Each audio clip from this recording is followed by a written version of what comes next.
Meteorologist Matt Engelbrecht joining us now with weather. Matt, will be hitting the fields for the Midwest Crop Tour next week, and it's typically hot along with some showers sometimes. But next week's forecast looks to be shaping up to be one to remember. Yeah, let's go ahead and get a little bit more specific. The locations that you mentioned, we'll go over and show you whether or not it's going to be above average or below average for the tour.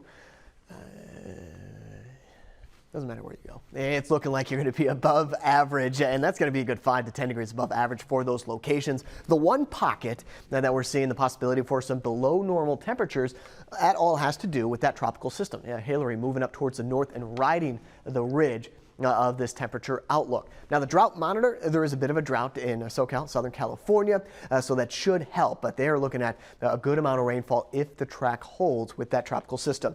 Still need some rain. We are not going to get it coming up not only this weekend, but next week. You basically have to go to the fringe of this high pressure back up here towards the north and up and across where we may see some showers. Also monitoring something else in the Gulf of Mexico that could provide some relief down here into Louisiana and Texas. We'll of course keep a very close eye on it. Still an extreme, if not exceptional drought showing up through portions of the United States.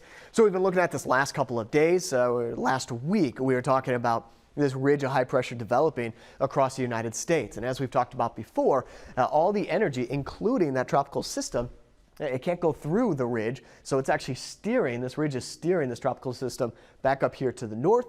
Any energy that flares up here towards Montana, North Dakota, that is going to ride the ridge up and around. But if you're underneath or within this circle, then that's Sunday, Monday, Tuesday. In fact, this ridge gets even stronger. You're looking at clear skies and hot temperatures, of course dry conditions as well. Again, this is jet stream coming up on Monday. I wanted to get you into when this pattern finally starts to break down, but we're already through the middle part of the week. Your Wednesday and Thursday, and that ridge is still holding with any kind of energy or that trough digging, but staying very shallow back up here to the north. So that's one way of saying that this is going to be a long-term trend. We're looking out ahead to our Monday.